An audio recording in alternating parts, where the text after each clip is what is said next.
Monsters are everywhere. They always have been. They lurk, hidden in every shadow. Behind every dark thought. They are probably in your closet, possessing your friends. And they're almost certainly creeping behind you now. They are most often undetectable. And when they're not, it's too late. Throughout time, these monsters have feasted on society, both physically and metaphysically. The chaos they bring fuels a great dark spirit that seeks to end the world with pain and torment. The Eynes are our only hope. The Eynes family has been cursed since before recorded history to detect the presence of these monsters. It is their bound duty to stop these creatures from destroying humanity through any means necessary, be it by sword, spell, or other. Though the Eynes can feel when the creatures are in close proximity, the monsters themselves are also drawn toward the family. But not everything is as it seems. And although the war between the monsters and the Eynes has waged for centuries, the black and white battle lines have grayed over the years. Not all monsters may be considered evil. Not all Eynes are as righteous as one would think. These are the tales of the Eynes family. Visit EynesAnthology.com to find out more. Hi, everybody. Welcome to another new episode of Everything Horror Podcast. And tonight, with me, we got also my lovely fiance, Tessa Baker. And how many here like horror comics? And not just horror comics, but horror anthologies. I'm raising my hand right now, and you guys cannot see me. Yep, me too. And, I got both of them. I got my 5 fingers and 5 nails and 5 toes up in the air, too, waving all around like a good time. It's great. But anyway, joining us tonight to talk about this upcoming new horror comic anthology, which is called the Eynes Anthology, is none other than John Horsley and Casey Allen. Welcome, guys. Welcome. Hey, thanks for having me, man. Hey, no problemo. I mean, you wanted it done, and I'm going to get it done. Appreciate that so much. No problem. And just for the record, just in case, depending on when this comes out, you guys are having a Kickstarter on February 1st. Any specific time that it's going up? It's going to go up at 8 a.m. Pacific on February 1st. So after 8 a.m. Pacific on February 1st, you'll be able to go to Eynes Anthology, EYNES.com/Kickstarter, and it'll take you right to the page, and it'll show you all the fun stuff we put together. That's awesome. So I have it set up from whoever was doing, I think it was Cassie that was doing the email. So he sent me a nice link to the profile of your Kickstarter profile. So I followed you. So as soon as it goes live, I'll get that notification. So did you nice. Cassie? Awesome. I think Casey. It's fine. It's fine. I've been called a lot worse. A lot worse by me too. Oh, geez. I'm sure most of it was deserved. Yeah. Well, real quick, John, for those that are listening like me and everybody else, could you give us a little backstory, origin story of who you are and how you got into horror and to become one of the creators of this upcoming anthology comic book series? Sure. So I grew up in the Pacific Northwest. If anybody knows anything about the Pacific Northwest and the Seattle area and all around that, there's always there's a huge urban legends area up here. The Sasquatch and more, and lots of stuff are built around the forestry and the weather because when it rains, people want to write dark stuff, and it just happens. So I grew up around all of that. My dad was a big comic book fan and a big movie fan. He wasn't a super big horror fan, but he appreciated good quality horror, good quality suspense. So I grew up watching those movies, and as a kid, we went and saw Predator, and we saw, all the the Aliens movies, and getting into like the Clive Barker stuff, which I loved Clive Barker, especially his 90s comic book series. But really got into horror when I was probably about 11 or 12 years old, and I started drawing.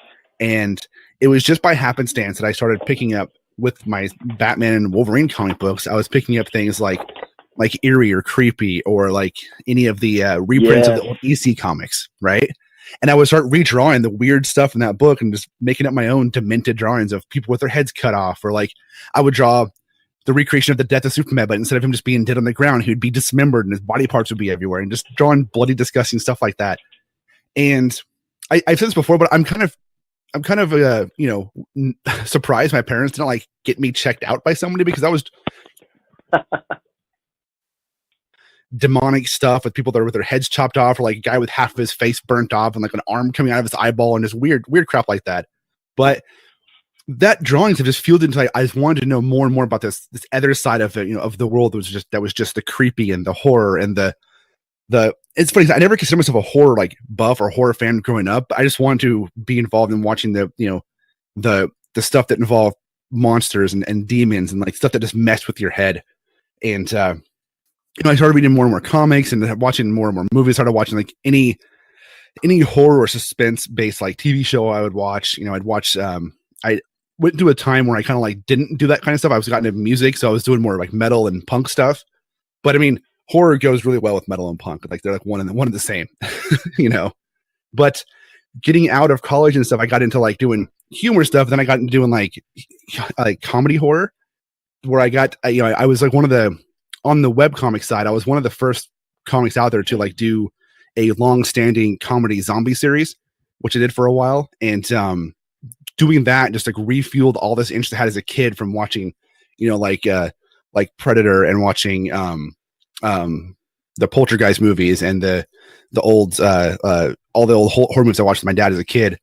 And I started like saying, we're doing these comics. I'm like, man, I'm getting more and more serious. I want to keep drawing more and more, creepier, scary stuff and writing these stories that are less on the comedy side, more on the, bloody murderer side. And then, I wanted to get out of the comedy stuff and write actual, I kind of feel like horror and comedy are they're kind of like brother sisters, because usually people who like the really raunchy comedy stuff also dig the really raunchy horror stuff, which is, where I fit in. So because of all of that, and in the last like 5 or 6 years, I've been married for 12 years.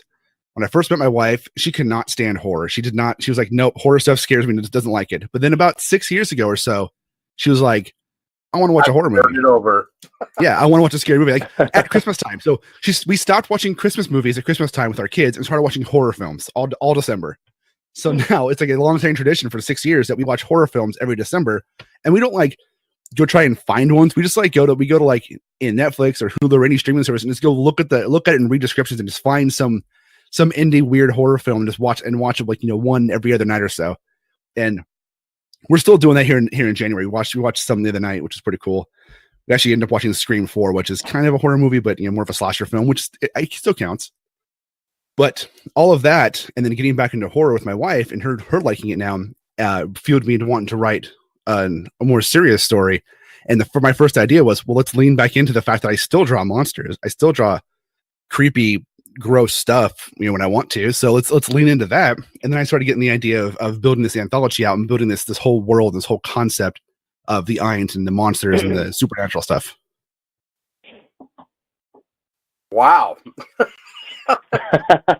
That is a great origin story right there. So, Casey, you think you can top that one? Oh, well, okay. So I first met John. I got into it kind of late. I met John in a Sasquatch erotica fan fiction board on Reddit, and ever since we've just been squatching it up. So, no, actually, true story.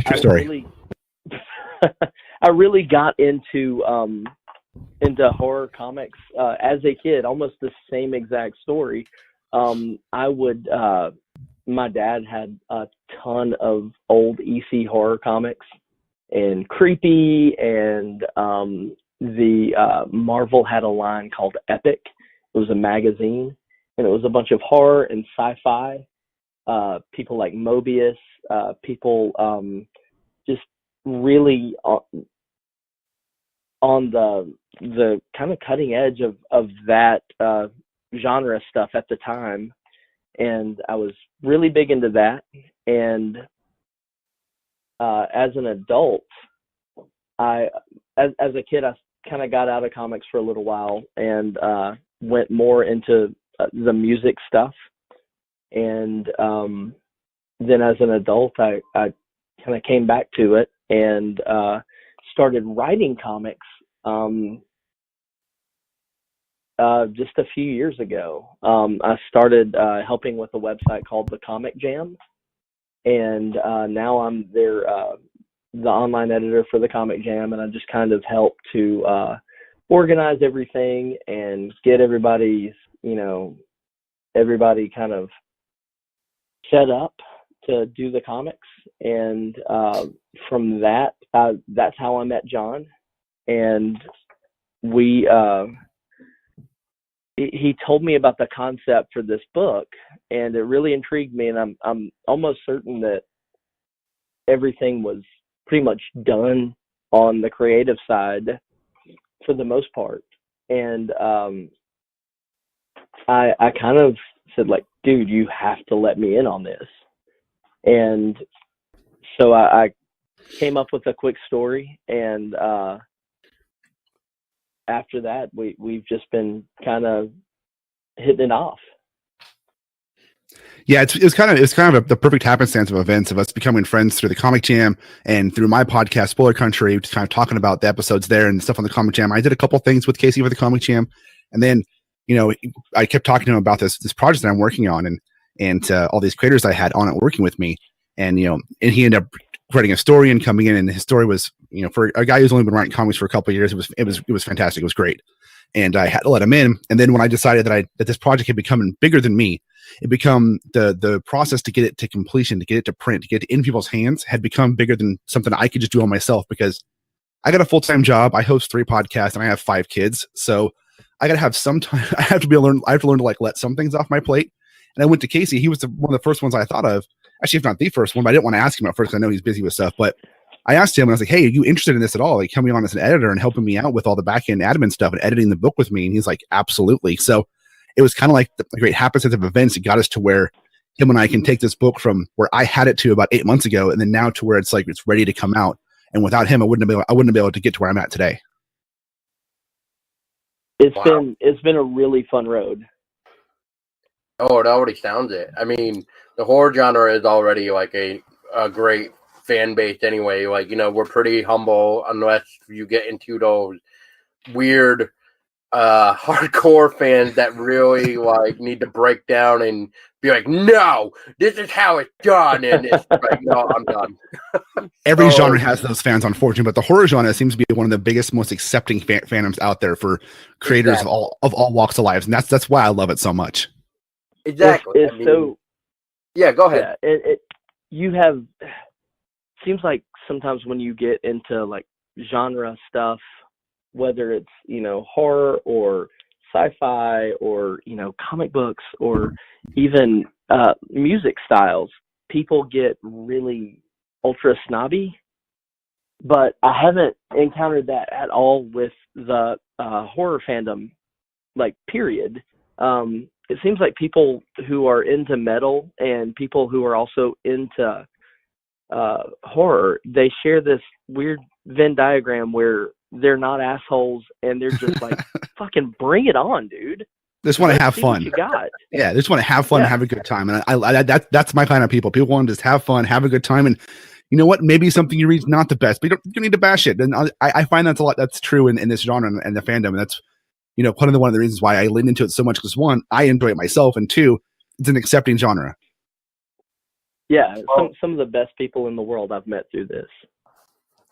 Yeah, well, it's quite funny that you mentioned metalheads and horror. Is where my fiance and I are both metalheads, and we both love horror. So, that's awesome. You should actually tell them the story of how we actually met. They will really like that one. Oh, I'd love to hear it. Oh, boy. All right. Well, it has been a while, actually, that we've actually mentioned it on this show. And so the story goes like this. We both knew a mutual friend, and through her photography business, we met through there. But at the time, it was our friends who were getting ready to move to Virginia, and they wanted to do like a farewell type of photography thing. And one of the themes that I was going to be in was called The Faces of Death, and I was going to be murdered in the snow. Oh, that's awesome. So how we met is through there, but what happened was because of the fact that it rained and washed away all the snow, it completely wiped out all the snow. So at that point in time, it was kind of one of those like, okay, well, where can we murder Paul now? And so somebody got the idea. I think it was our friend said, well, what, we can just murder Paul in the bathtub. So I'm like, whatever. So the next question goes, well, who wants to murder Paul? Tessa, without any hesitation, just goes, I'll do it. I'll do it. Pick me. And just for a little note on this too is, so we needed a murder weapon. So I told our friend Allison anyway, that, I got the perfect murder weapon. Don't worry, I'll bring it with me. So I brought my double-bladed fantasy battle axe with me. And this thing is like a real axe. And so that was the murder weapon, was pretty much my own weapon. So yeah, we got the photos and stuff on our Facebook. I forget if they're even on our podcast page. If not, I need to put them up there. But yeah, So basically, how Paul and I came to meeting was I was his murderess. I murdered him in the bathtub. And then after that, we connected as friends. And then sometime down the line, we decided that we would give it a shot as a couple because of our chemistry. Yep. So first you murdered his body, and then you murdered his heart. Yep, I sure did. Love at first murder. I like it. That's great. That's a great story. Isn't it? And it's been almost three years we've been together now. Oh, that's awesome. That's amazing. Yeah, that is awesome. And we started this podcast that we're doing as like a hobby back on February 12th of 2017. I just like came home one night and I was just like, so how would you feel about a podcast? And she just like, like what? And I was like, well, since we love horror so much, why not we just state our opinion on it and go with that? Well, let's give it a shot then. Yeah, that's so awesome. Funny. I did the same thing with my wife back in 2009 when podcasting was first kicking off, really. And I was like, "Hey, babe, let's start a podcast." She's like, "What the fuck's a podcast?" I was like, "Well, it's like a radio show where you record it and it goes online." She's like, "That sounds dumb. No one's going to listen to that." And then we started a podcast back in 2009, and we still do it off and on today. But even now, she's like, "I don't care," but she has fun on it though, so it's kind of funny. That is quite funny. But yeah, so gentlemen, you guys got that new horror comic coming out on February 1st for Kickstarter. Now, is there anything that you guys have done before the one that is coming out now? Now, when it comes to this project and this storyline, not with Eynes, this will be the first Eynes book to come out. We do have 4 books planned for this first arc. The arc takes place over, there's let me back up for a second. So I don't think, Casey, have we told the pitch of what the Eynes is yet on this one? Not yet. I didn't think so. I don't think we have. No. Okay, so let me give you the pitch so you guys have, so everybody listening knows what the hell we're talking about.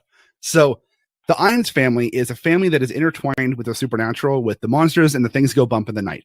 They have an affinity to and an attraction to these monsters of the world, and the monsters of the world have an attraction to the Eynes. So before recorded history, something happened, and I'm not going to disclose what it was because read the books if you want to know. And these families and the monsters of the world became connected. And what the book does is it tells short stories throughout time. And the first book takes place over 1,000 years, and you get short stories throughout the history of the family of their dealings with monsters and the supernatural elements of the world. And what you get basically snapshots into these people's lives and certain aspects of their lives that they dealt with something on the monster side. Now, what's interesting about this world is not everything is black and white. Not all monsters are bad. Not all Eynes are good. And it's not always clear which side the person you're reading is on. Where you may think a monster is going to be bad, but by the end of the story, you're like, oh, wait, maybe they weren't quite so bad. And maybe it was the other guy that was a little more on the evil side. And it's written that way specifically because we didn't want to fall into normal genre tropes of good versus evil versus good. We wanted to allow things to have that mystery. Right, exactly, Casey. It's the way the world works. So this book tells 10 stories that take place throughout time of the family and allows you to snip into their lives and kind of see what they're doing. Now, this first book is a world building book. We pick stories for this book that pick up the world and tell you, kind of this is what can happen in this world. It kind of gets you ready for the next book. And in each book, each of the 4 books tells one complete story, but then all 4 books together will tell one bigger story.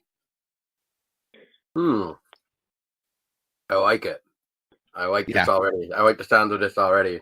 It's a challenge for Casey and I, because Casey and I have taken on the task of making sure each book has a story and making sure all 4 books tell one bigger story. So that's the task for us. But we have other people working on their shorter stories to tell the smaller stories for the world. And we have some of the greatest like creators and writers working on this with us. I'm really humbled by working with some of these the talents we have on here. We have people from all over the world. There's this one guy in particular, his name's Rick Bugby. He's an artist outside of Michigan, so, not necessarily on the other side of the world. However, his art will just blow you away. There's another guy. Where's Baino from? He's from Argentina. It's pronounced Baino. Baino. Oh my God, that dude. Super great guy. And on top of that, his artwork is insane. It's some of the John kept sending me the like drafts of the pages, and it's one of the, I think it's the only story we have in volume 1 where we're like, we're not touching this art. Yeah, we're not coloring it. Yep, we left it black and white because the blacks, the inks on it are so incredible. The dude is just a master. He's a master of, if you know Frank Miller's work from Sin City, or how Frank Miller uses negative space to tell stories and to give you depth, Bayano uses negative space to the same level of Frank Miller in Sin City. And it is amazing. If you guys looked at the press package page and you saw the one page for the cross path, which has the guy on the horse and the negative space cape and the bird in negative space, that's the quality of all 8 pages of that story. And I was beyond impressed when I got the pages back from him. I was like, oh my God, I am so glad I found you. Oh yeah. Also, you get a sexy fuck demon. So if that doesn't put some dollars into the till, then come on. Right. Well, I'm already intrigued by this whole project. Yeah, I mean, even the colored one that we see with, I'm not quite sure what's going on within the press package, but it looks like a society or a group of people in white. The castle. Yep. Yeah. Castle. Yes. Yeah, that's Rick Bugby drawing that one. That one's Some Days. That takes place in 1100 England, so it's all old castle, old style stuff, and yeah. That's Rick Bugby, and the colorist on that is DC Alonso. He's from Spain, and he's done work with IDW. Who else? Dark Horse, Lionsgate. Yeah.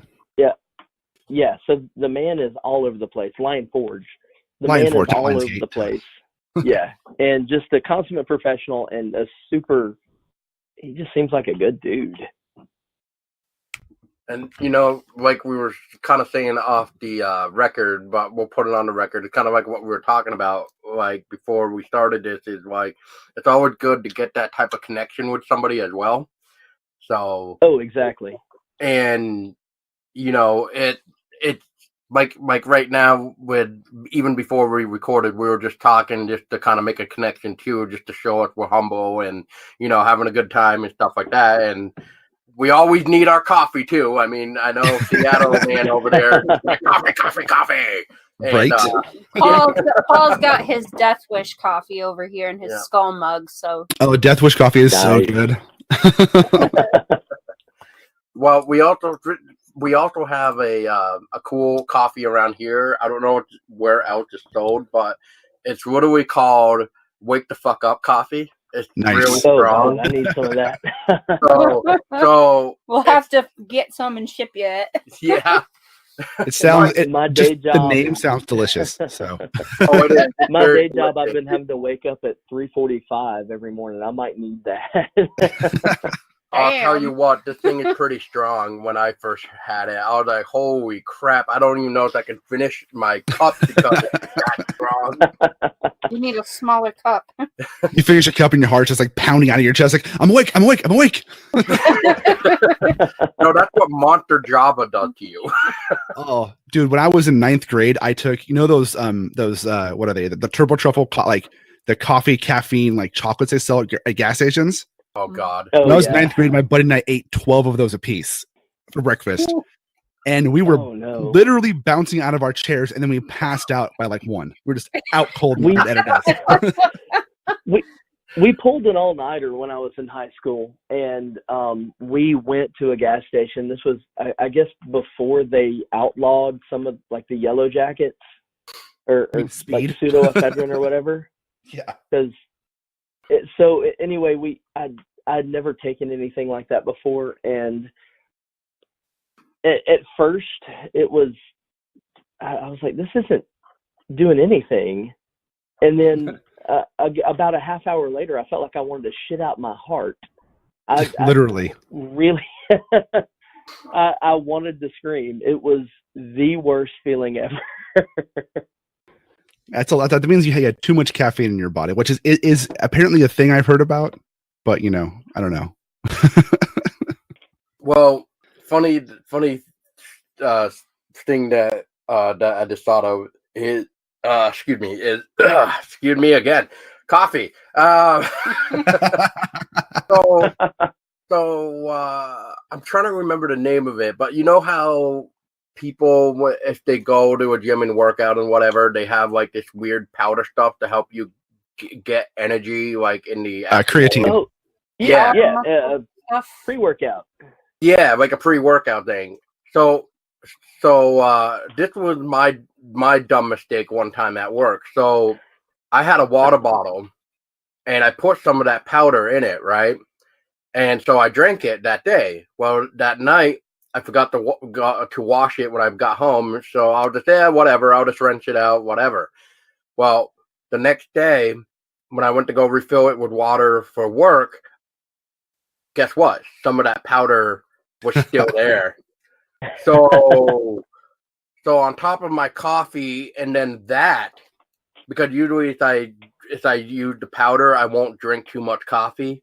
But with that combined, oh yeah, my heart was just like I don't know what's going on here, but let's go. We can do anything now. We can do anything. Let's run a marathon. Yeah, exactly. So I was just like, oh, geez, I'm never again am I going to do that. But apparently a couple days later, that powder was still in there, and I'm like, oh my goodness. So yeah, that was my bad boo-boo one time. But going back to what you were saying about you have quite a bit of creators to help you here. You guys got 10 stories with 22 creators. Now, my question for this is, how many people per story is there, especially if there are 22 creators? So it varies by story. So some stories, like the Cross Path story, is just 2 creators. It's Joseph Espel who wrote it, and Sebastian Bayano who drew it, right? And then I guess, sorry, there would be 3 because then there's Nikki Powers who did the lettering for it. That one just has 3 creators on it. Nikki is amazing. Nikki is amazing. But then you go to stories like Something Borrowed. You've got T.S. Black who wrote it, and you've got Daniel Tirano who did the art and the inks, and we got J.W. Smith doing the colors, and then we got Nikki Powers again doing the letters on that one. But then there's like the Black Hand has 5 creators because we have Travis Webb who wrote it. We've got Greg Warrenchak who did the pencils, then myself who did the inks, and then we have a colorist who's yet to be named because I'm still looking for colors for that one right now. And then we have Nikki Powers. Nikki Powers did like all of our letters because she's fantastic. So she's been so clutch on this. Right, she has been. And so we have various creators on each story, and then we have like my wife is technically a creator in the book as well because she's doing letters. She's like right now the only other letterist besides Nikki because she's doing hand lettering and calligraphy for one of the stories that I'm working on. So she's technically a letterist. And we've got then we've got like DC Hopkins who come in and he's doing design work for us. So it all adds up over the 10 stories to get to the full number of 22. We have some people who do multiple things. Like I wrote 2 of the stories, I drew one of the stories, I inked a story, I colored some stories. But then everything else, it's like, Casey wrote a story. Then we have, Rob Toll who's drawing Casey's story. Then we've got all these other creators that come in and all bring their own voice and their own style to this book to give it this big awesomeness that it is. But each story has their own style, but each story fits into this bigger narrative, this bigger world too. Wow. Yeah, it's like making a mixtape. It really is, and finding the right people to work together to where they will, they'll make something incredible. Well, and that's a good point, Casey, because on like most anthologies out there you see, they're like, it's like, hey, we're having a horror anthology based around witches or based around monsters or whatever theme they pick. And it's like, okay, if you want to be in this anthology, put together a team and submit a story. Like you find your artist, you find your letterer, right? You submit a completed story.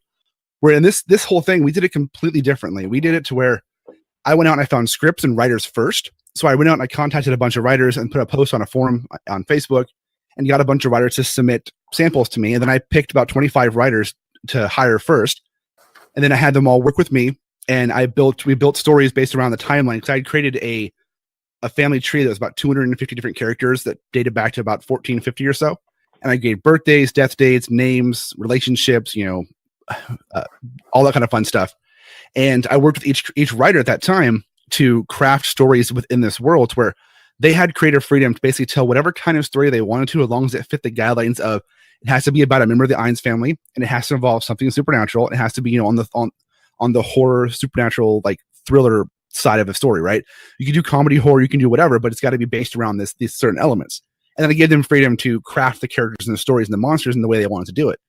So coming into before anything was ever drawn, we already had scripts in place, like scripts written to work with. So instead of asking the writers to find someone to draw their script, I took it upon myself as the creative editor of this book to pair up artists that I loved their work with the best script that I thought they could do.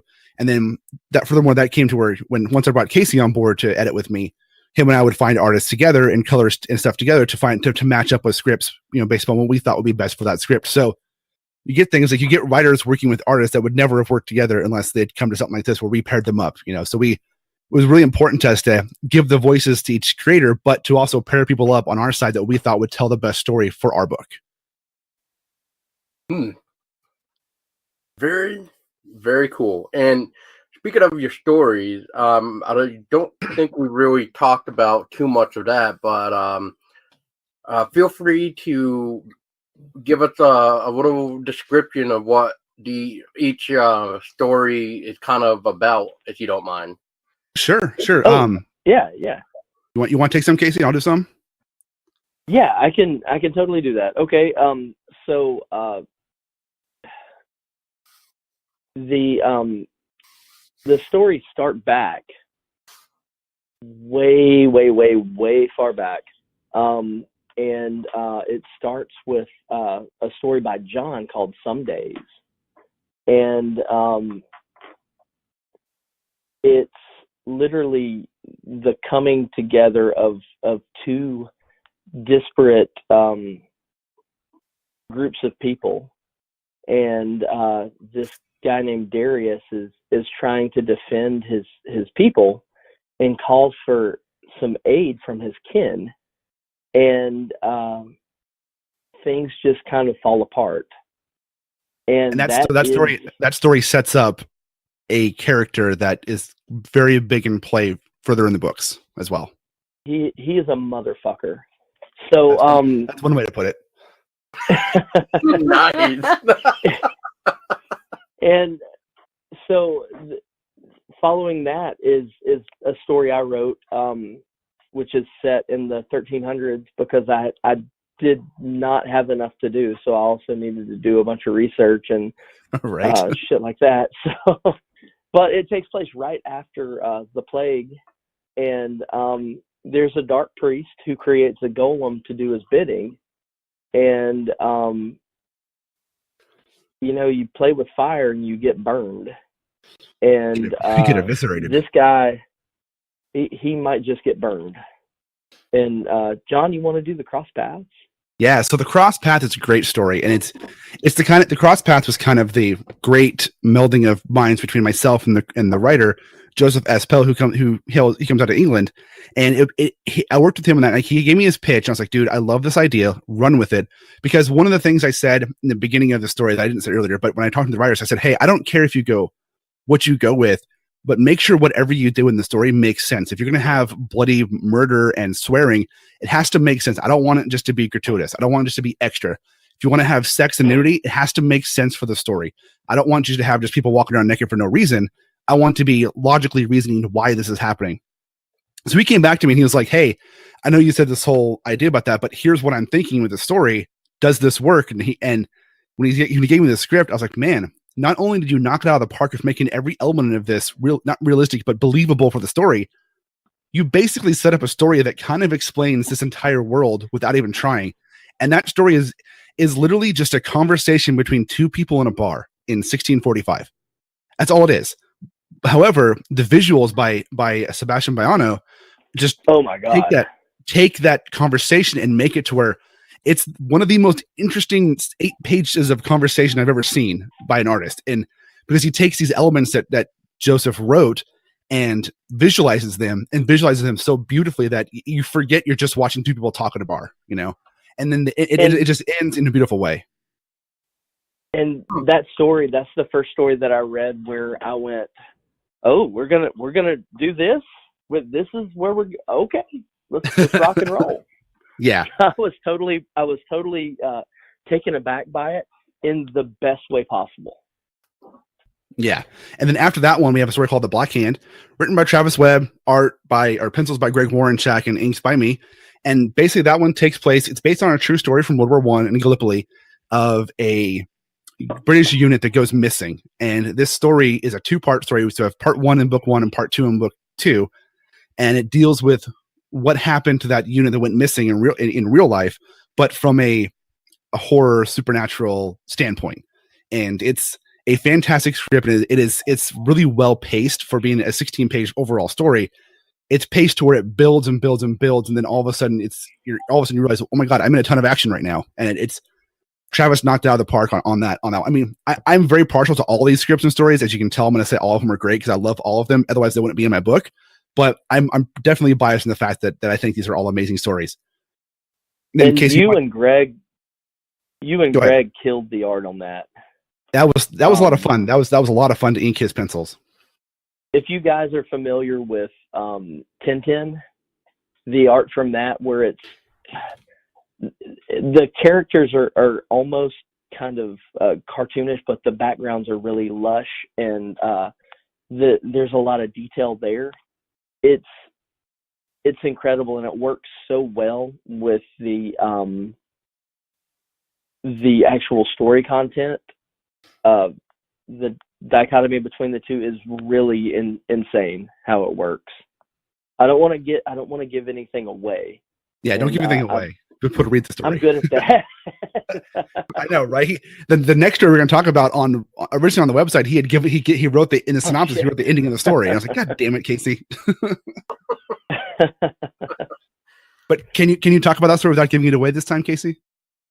Yeah. So in Camelot's Gift, there's this guy named Camelot who is terrorizing London, and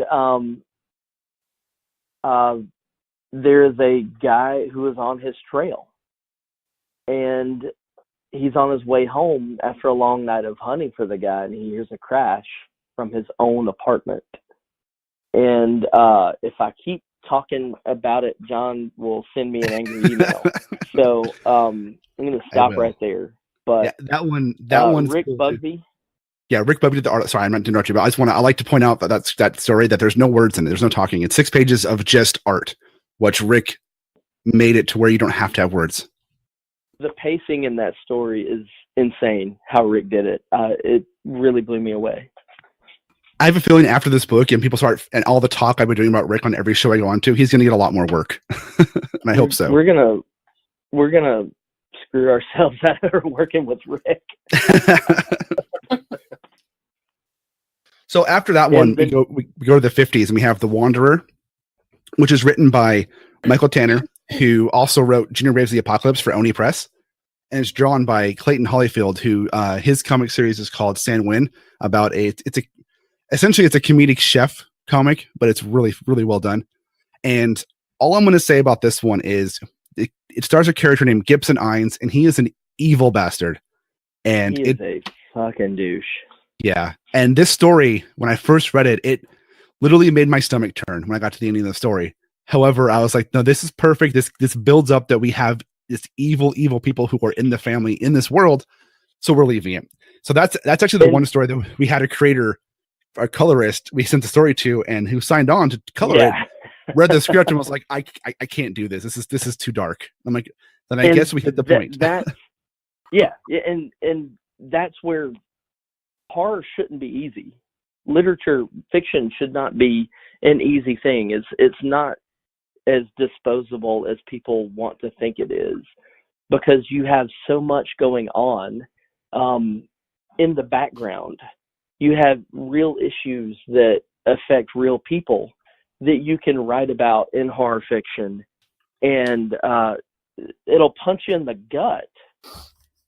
It'll make you feel uneasy if you're reading a horror book and it doesn't mess with your head a little bit, or excuse me, if you want to read horror but you don't want it to mess with your head, you don't want to be disturbed by it, go to CVS, get a copy of what's the magazine that's at the dentist office when you're Highlights. a kid? The Highlights. Get a copy of Highlights that has great puzzles, and fuck off. We don't. you need to be disturbed. You need to feel kind of icky about stuff when it comes to horror, because otherwise, what's the point? Right. Exactly.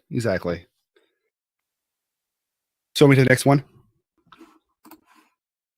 All right, the next story is called Nate Erstad and the Skinwalkers, and it's written by Greg Smith, who also wrote Junior Raise the Apocalypse with Michael Tanner, and it's drawn by J. Paul Sheik. And there's quick synopsis of that one is it's in the 1980s, and Nate Erstad and his sister Casey are on the hunt, but they encounter something they can't handle. And by the title, you can tell that what they encounter is a Skinwalker. And I don't want to give more away because it'll give away the story, but it's a very well. This one's a little more like 80s camp horror written style, but it's still beautiful. It's still fantastic. The art in this is fantastic. Oh my goodness. Yeah, J. Paul Sheik does a great job on the art. He's doing all of it, the inks, the pencils, the coloring, everything. It has a really cool like water tone, opaque style to it, which is awesome.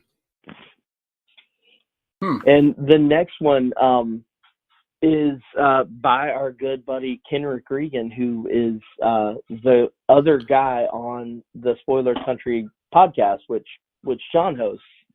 And the art is by Scott Godlewski, who has done comics for DC. I think he did Batwoman. He does Copperhead, which is an Image title, and so many other like huge titles. And somehow John and Kenrick enticed him to come over and do this, our little tiny comic. And it's mind-blowing, his artwork on this. But it's about Nancy Eynes, who works for a big guy that everybody knows about. And she hunts the thing that devours kids in the streets around Christmas time. And I'm talking about Krampus. So that is Nancy Eynes, Krampus hunter, killer, excuse me. Do you know what it's called? Do you remember what it's called?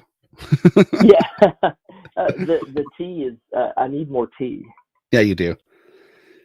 Next story, we have two more stories in the book. Next one is Something Borrowed, written by T.S. Black out of Nigeria, art by Dennis Torona out of the Philippines, colors by J.W. Smith out of California, letters by Nikki Powers out of California as well. Basically, this one takes place a little bit in the future. It takes place in about the year 2025 or so, and it deals with a character named Scarlett Eynes going to boarding school, essentially, and they encounter somebody who is possessed. And that's where it goes. I'll let you take the last one, Casey. Okay, and there's going to be a thread between the stories, and it's basically going to help us to tie all these disparate ideas together, and really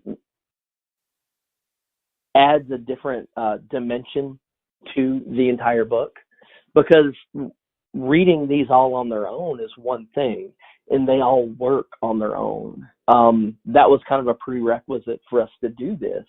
We wanted not only, good fiction by good creators, we wanted stories that, you know, even though we wanted to kind of tie everything together in a nice little bow for everybody, we wanted it to stand on its own. So putting this thread in between the pages of the actual stories is just kind of icing on the cake, and it will lead us to a conclusion in the book, and also lead us to hopefully book 2, which we have together almost completely completed, that's the dumbest sentence I've ever said. It's almost completely done. But we're, you know, going to get book 1 out, and we have a few more pages to do for book 2, and then hopefully by the end of the year we will have book 2 on Kickstarter ready to go. And if we play our cards right, we get enough funding for book 1, that'll put us that much closer to getting to book 2. Amazing. And speaking of interesting projects coming to life and stuff, which I've started to notice a new, I don't really know how to word it, but we'll just say a new type of trend going on, it seems like. And that is whether it being like some type of board game now or a book like you guys are going to be doing, which is, so not only are you guys making a book to read about this interesting Eynes family and stuff, it's also going to be having its own soundtrack. And I'm starting to notice that a lot more. So what's the idea of that? Just to help the environment of reading it become more creepier? Well, that's me being insane. I spent years in bands, and so did Casey, and I recorded 4 albums, 2 live albums, and I toured the whole Pacific Northwest in bands. And when I was doing this, I was like, I wonder if we should make a soundtrack for this. And Casey was like, I don't know if we have time for that. I'm like, no, we're gonna do it.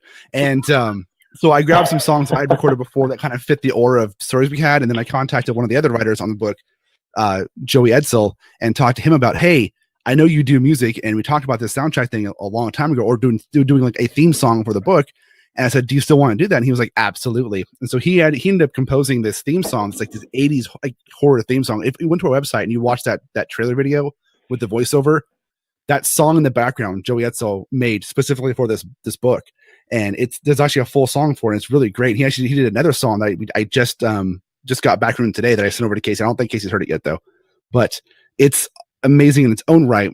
And then I end up working with a guy locally that I know who does podcasts and about music, who's a friend of mine. I was like, hey, if you know any bands that may want to help contribute to the soundtrack for this book that I'm doing, let me know. It's a horror book. I want to basically pair up each story with a song. Just I mean, the song doesn't have to be about that story, but a song that fits the theme of that story essentially. And so he hooked me up with a couple of bands, local bands here in the Pacific Northwest. And we've got one band who's very much a metal band, which is cool. And the other band's very much like an alternative rock band. And you know, we got these bands who listen, write some of the stories and like contribute to say, hey, this song is good for this one, and contributed a song. And they gave me their albums to listen to, and I went through and said, hey, this style you got on this song here is really good. And it was basically a way for me to give the readers something extra to read with the book and say, hey, here's the stories. Here's a song that we think kind of fits that story as far as the theme of the story and the way it builds, and something to increase your enjoyment of the story and of the book. And that was the idea. So the soundtrack's gonna have 11 tracks on it, 1 for each story in the book, and then a 10th one, which is the themes, the theme for the whole book itself. And just to kind of add on to that, John, I'm almost certain, wanted me to come on to talk him out of doing too much, because he literally has about 53 projects on his plate at any given time. And I kept trying to downsell him on it. Like, hey, let's just do we'll do a Spotify playlist. This song makes me think of Dragon Knot by Sleep. This song makes me think of Rain and Blood. Let's just do that. He's like, no, man, we're doing the soundtrack. And while I was being drugged around Target earlier today by my wife, I got the newest track by Joey Edsel, and it is awesome. Oh, you did listen to it. Awesome. I'm glad you got to hear it first. I listened to it in the car. Nice. That's pretty cool. I mean, the reason why I'm asking and realizing the weird interest in like I call in trends is because I'm a really big soundtrack guy.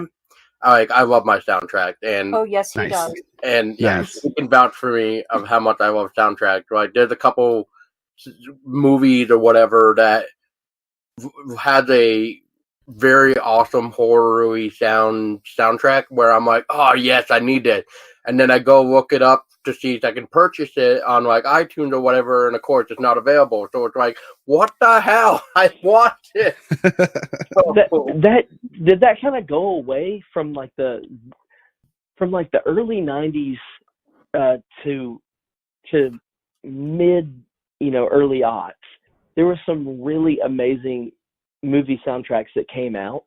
You had Singles, you had The Crow, you had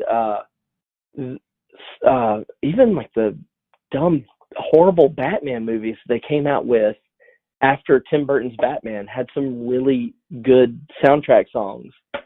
And that just kind of went away with the Buffalo, man.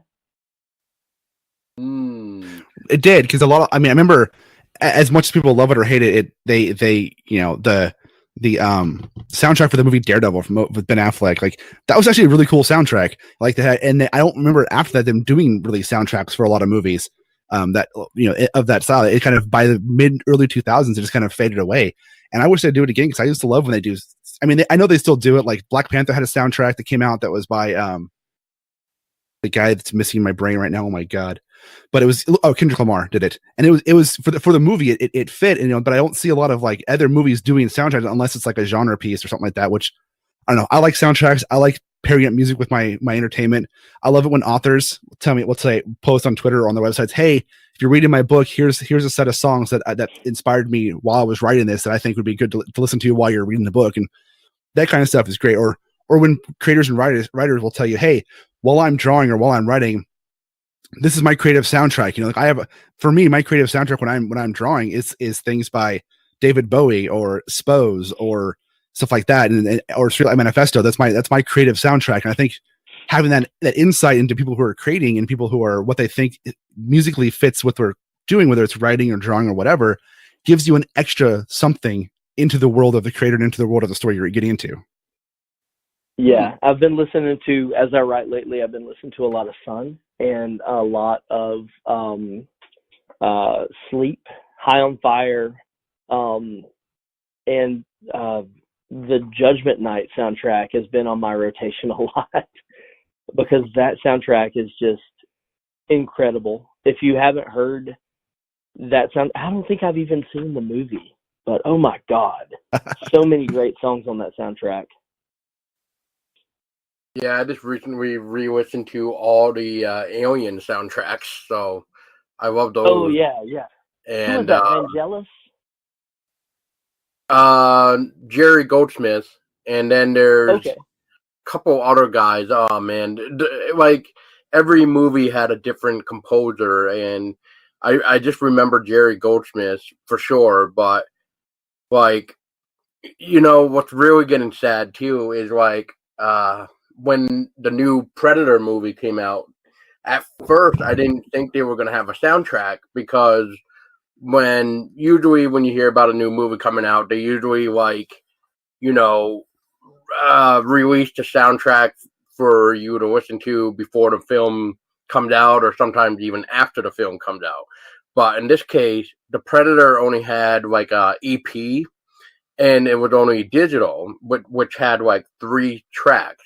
Eventually, it came out with its own soundtrack, but the only downside that I saw of this new The Predator soundtrack is like they went back to reuse tracks we've already heard before, like from the first Predator and Predator 2, I think, and then they made a couple new tracks for the new movie, but otherwise it's pretty much the same exact stuff we've heard previously. Yeah, yeah.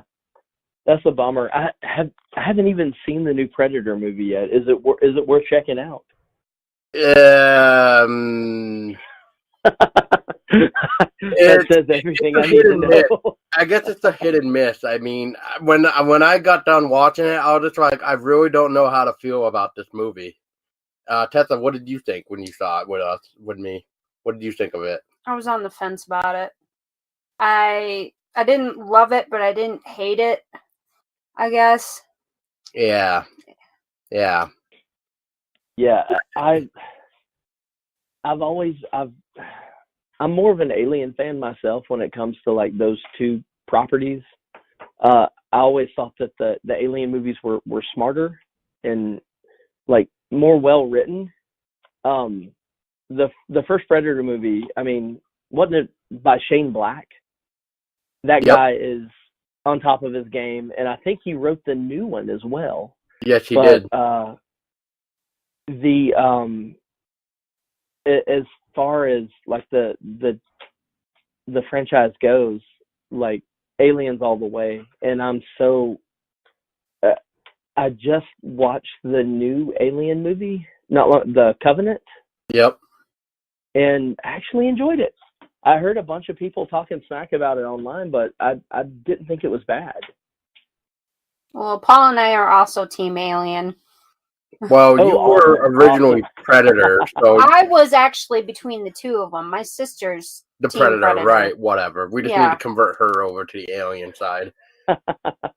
But it's funny that we're mentioning these films because, you know, what's funny is we got the 40th anniversary of Alien coming out in June. We got Alien Day in April. And then we got the 5th anniversary coming of the video game Alien Isolation in October. So it's going to be a pretty good Alien year, I think.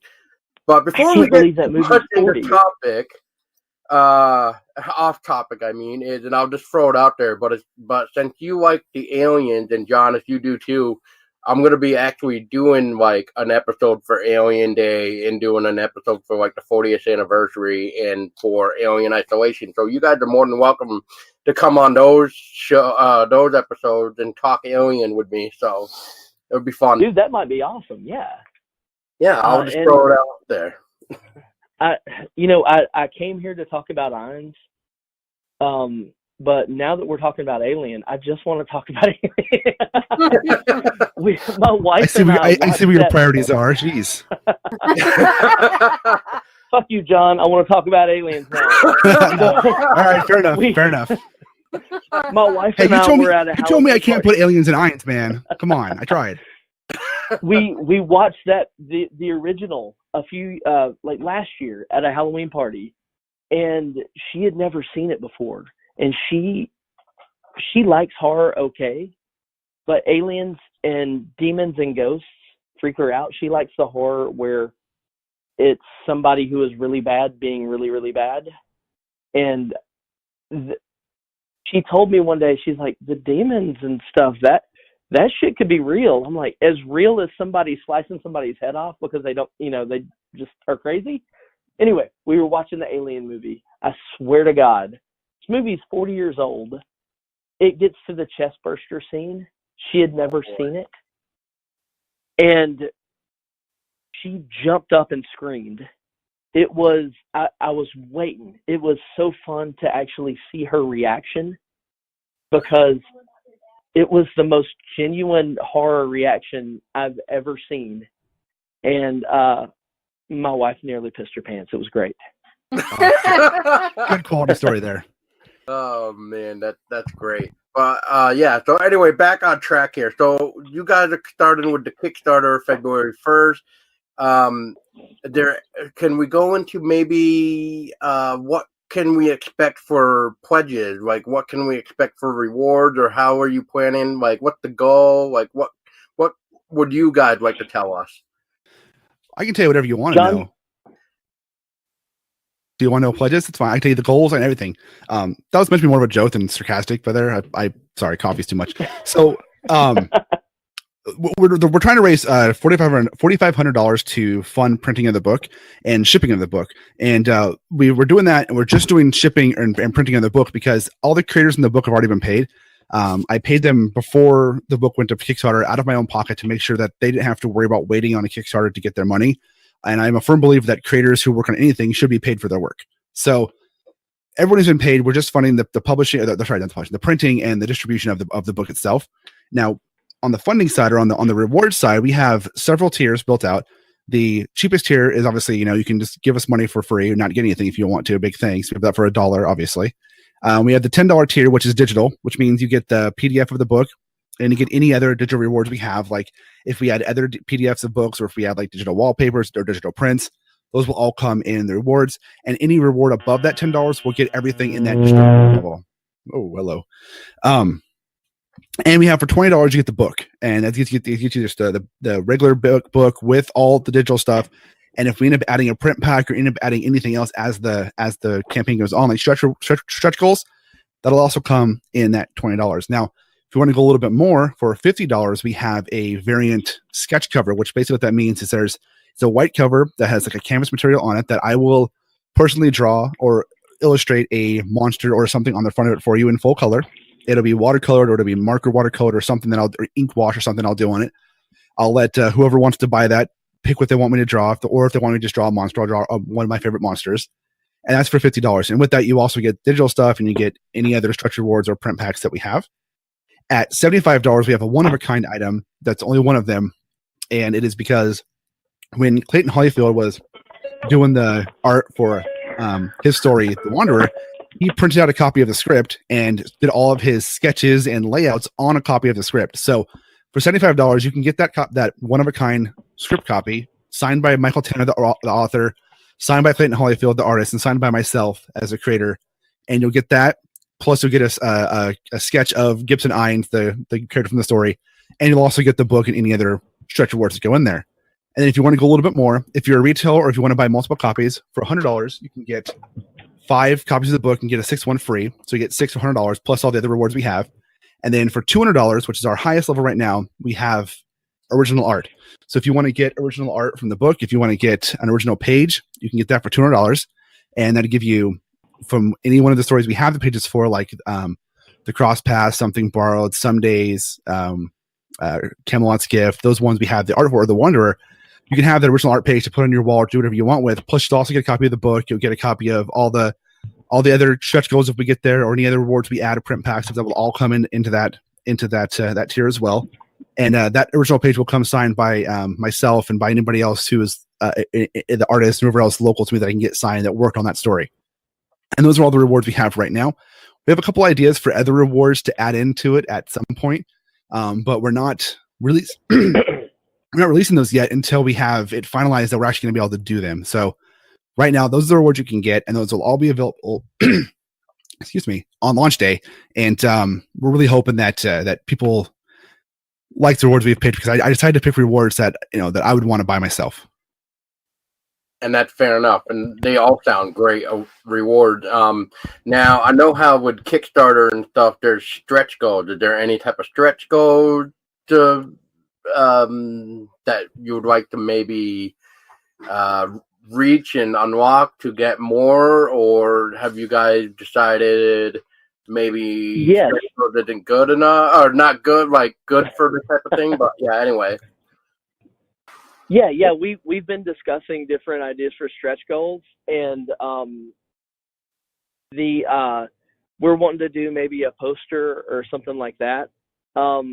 I've been kind of throwing ideas at John for different extras we can do, and also different charities we could possibly help while we're doing this, because we love the comics community, we love the horror community, and if there's anything we can do to help out our community as we do this, let's fucking rock and roll, man. Let's do this. Now that's the attitude. Now that's the right attitude right there. I just gotta say that. But no, this looks really great. And for 4,500, that's actually really not that bad too. And it's really weird sometimes when you see those Kickstarters that ask for a lot more than what they really they make their goal like pretty much impossible to reach, and then they wonder why they don't reach it, and it's just like because people are looking at it going, what? Is this even possible? So it's nice to see something flexible like that. And I mean, like I backed the comic last year, a couple of them actually. One is called Into the Darkness. Another one is called The Gentleman. I don't know if you heard of those type of Kickstarters at all. Oh yeah, I've heard both. I know both the guys who made those books. Okay. Yeah. And I gotta apologize real quick, guys. I have to actually drop off. I got some stuff with my kids going out in the room that I got to take care of. But Casey, if you can stay on and finish out for me, I'm really sorry that I have to go. I apologize. No, it's fine, John. I will definitely talk to you guys again later. This was so much fun. I had a lot of fun on this. This is a great conversation. But I got my kids doing stuff in the living room that I got to go take care of, unfortunately. No, it's fine, John. Just real quick before you go, John, is for those listening too, is if people want to keep up with everything for you and the your Kickstarter and your stuff, where can people find like any information, if not all information, for this book? You can find anything about me on y2cl.net. Just Y2CL. And then you can find me online on Instagram, on Twitter at Y2CL. And if you want to follow the book, you can go to eynesanthology.com, EYNES anthology.com. And on there, on the top bar, there is a list that says sign up for updates. You join our mailing list, and then it will give you email updates for everything that we do. And there you go, guys. And then once again, thank you, John, for joining us. Sorry that you have to leave, but we completely understand. Yep. Thank you so much for having me, guys. Talk to you later. And don't forget, we're also on Twitter and on Instagram and Facebook at the Eynes Anthology, which is it's actually EYNES Anthology. You can find us there. If you message us, if you want to get in touch with us for some reason, if you haven't had enough of us assholes already, don't hesitate to message us. We will, respond to you fairly quickly because we try to stay on top of that stuff. This is a passion of ours. We want to make it happen. And if you want to talk to us about it, let's start a conversation. I'll be more than happy to talk to anybody.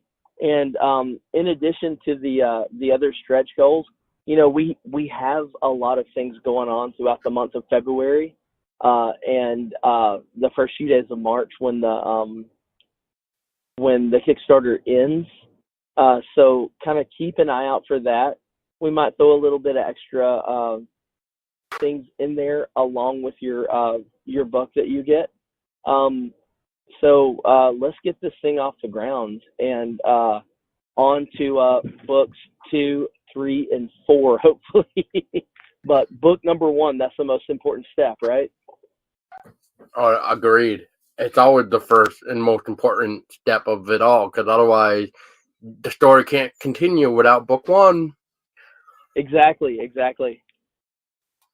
And that mentioned, since you mentioned that about the Kickstarter, is how long does this Kickstarter run for? Because we know February 1st, but does it go to March 1st?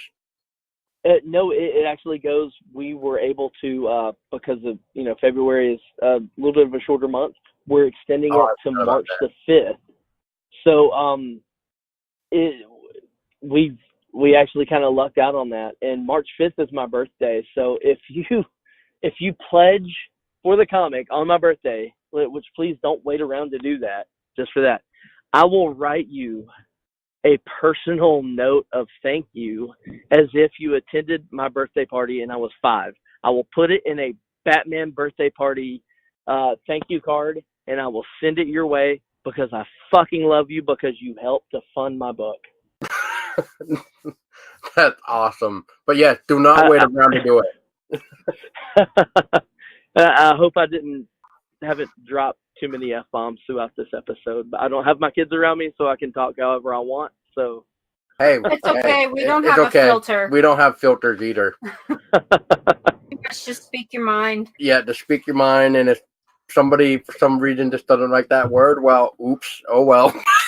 Sorry, not sorry. Yeah, exactly. Sorry, not sorry. Now, actually, is there anything that we haven't actually gotten to that I don't we can know. touch on? We talked about the book. We went over the Kickstarter details. We got into our personal background a little bit. I think we kind of covered all the bases about the stuff about the book. Awesome. That's the way I like to be. I like it. We like to be thorough. That's awesome. Yeah, I'm super stoked about this, and thank you guys so much for having us on to talk about our little book. And Of course, it's our pleasure. I hope you got some decent audio out of it. Oh, I think we got plenty. But no, I do hope that you guys will reach your goal, that book one will be funded. I mean, February, from what I've ever seen for Kickstarter, February is not a bad month to have a campaign on. Now, for those that kind of start around December or November, that's a little bit more, it's more up to fail, really, because I've seen people do that, and I'm just like, dude, no, not nobody has money now. Everybody is broke. We are buying stuff for people we don't even like. We can't buy stuff for ourselves now. Unless you're me, and I just buy stuff for myself anyway because I hate everybody. But Well, you don't hate everybody. Well, I don't hate everybody, but that's the attitude I kind of give off sometimes. So, hey, I'm pretty sure you like your co-host. Well, yeah, I mean, I'm marrying her one day, so I mean, I used to say I'm never getting married, so she takes the cake. Y'all seem to have a really great chemistry and everything, and as a guy who's been married for going on 13 years, if you marry your best friend, then that's all you can ask for. And so good job, man. You guys obviously know what you're doing. So Well, we try. I mean, the way. Well, then. Well, I mean, know what we're doing. I guess we try. I mean, I was taking it as like okay, we're doing. He's telling us we're doing a good job as a couple. That we're doing so good, so much chemistry that we just want to murder each other every time this recording is like stopped. Well, I did murder you. Yes, you did. My turn. I already said that we could do a photo shoot and you could murder me. I already said that. I know you did. That's when you do your engagement photos or photos for the wedding. That's what you need to do. You need to have just an absolute bloodbath, and that's your engagement photos or your wedding photos. That's actually a real cool idea. And I don't know. And just to go back to the alien topic real quick, and not like I'm trying to do this to us, but. Have you seen those wedding photos that one couple did because they were pregnant? No, I have not. Is it based on the wedding on the Alien movie? Like, yeah, so like this couple got married. The fiance the soon to be wife or wife at the time whenever these photos were done. So because she was pregnant, they did a tribute to Alien, and it was the chest burster soon. The chest burster. So it was almost like she was pregnant to the chest burster. So that was the photo. Awesome. Oh yeah, that was really cool, and maybe we'll figure out something unique like that. But I think that one has to be like the most unique thing I've ever seen for a horror thing. But that's awesome. Yeah, so real quick, once again, we got the Eynes Anthology coming February 1st at about, what was it again? 8 a.m. Pacific Standard 8 Time. a.m. Pacific, yes. So that would be about 11 or noon Eastern Time for those listening too. Yeah. He's one of those coastal elite types, man. I don't know. Yeah. And then we go and have this campaign all the way up to March 5th, and with a goal of 4,500, which is a pretty nice little goal. I mean, like I said, it's not too much, and it's not too little either, especially for like a comic. So it's doable, I will say, and especially since it's February, so that means tax season. So people can definitely get away with Legend. So perfect time to do it. But so Casey, is there anything else that you would want to say more, or if not, where can people find you to keep up with everything for this project? Okay. Well, we as far as the Eynes Anthology goes, check out the website. Click the link that follow our updates with the mailing list, and follow us on Twitter, on Instagram, and if you want to talk to me specifically, I'm the editor of the Comic Jam, which is the website, but we're also on Facebook, Instagram, Twitter. We stay pretty active on that, and I am on both of those sites with the handle Robots Eat Guitar, which is don't ask. I don't know. I thought it was cool, and now I'm stuck with it. So it could be worse. But yeah, follow. If you want to hear more from me, follow Robots Eat Guitar at Twitter, or just follow my Twitter. Instagram is me and my kids, so you don't want to see that. Well, that's like other people who just say, "Yeah, follow me on Instagram, and you can see my cats." Yeah. Yeah, you can see our fur kids. Yeah, exactly. But yeah. So once again, thank you so much for your time as well, and it was great chatting about this upcoming anthology series. And I do look forward to backing it on February 1st. Dude, thank you so much, and thank you guys for your time. It has been awesome being able to talk to you and really kind of get down to the brass tacks about the book and about what our aim is with the book, and just having a good conversation with people that I've been lucky enough to encounter through this book. That's one of the coolest things to me, is meeting these wonderful people that I would have never been able to talk to before, just because they're open to this awesome community that you guys have through horror and horror comics and horror movies. It's really kind of gratifying being able to talk to people who are on the same page as you when it comes to this awesome pastime that we have. Oh, I totally agree. I mean, I don't ever think twice about anybody that we've ever talked to from the start, really. And like I told somebody on a podcast before, I said anybody that comes onto our podcast is considered our friend, because we just don't want them to think like, oh yeah, you're here for the show, like just state your business and then get the fuck off. Like, no, that's not us. A lot of our friendships over the past couple of years have come from people that we've met doing the podcast with, people we've interviewed and talked to. That's like where some of our really good friendships have come from.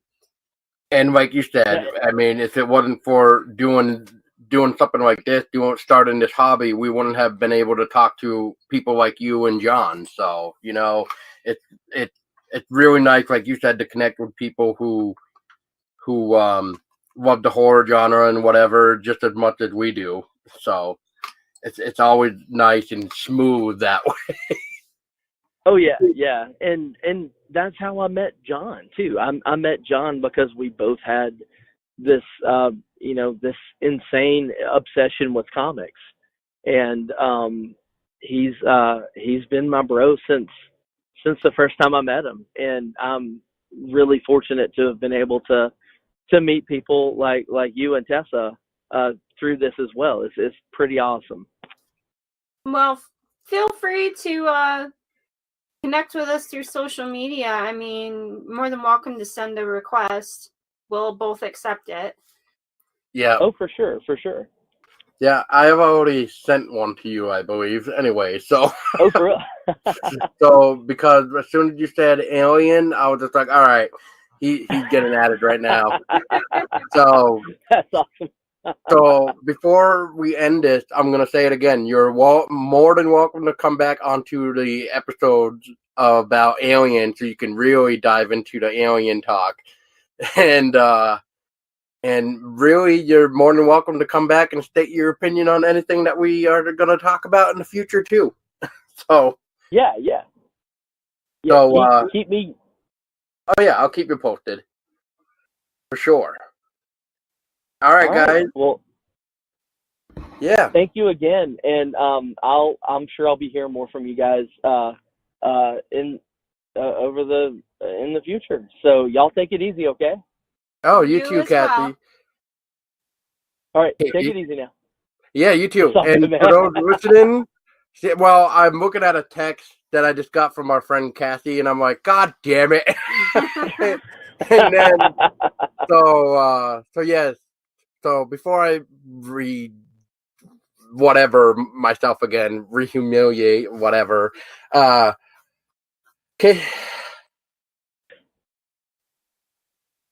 Casey, yeah, there we go. Casey, thank you again for your time. Like, my brain's trying to say Cassie, and I'm like, no. And so, Casey, thanks again for your time. It is a shame that John had to go, but we understand. Family does come first anyway. But anyway, for those listening, thank you for listening. If you made it through this, especially with all the F-bombs, but you know, who fucking cares? It's a good job. So you deserve a cookie with some ice cream and some whipped cream with a cherry on top. Maybe put some sparkles. Before I let you go, can I talk to your listeners real quick? Yes. Just one-on-one, you and me, guys. Listener on the other end of this, you got your earbuds in. You're listening to this podcast. You love horror. You love horror fiction. You love horror comics.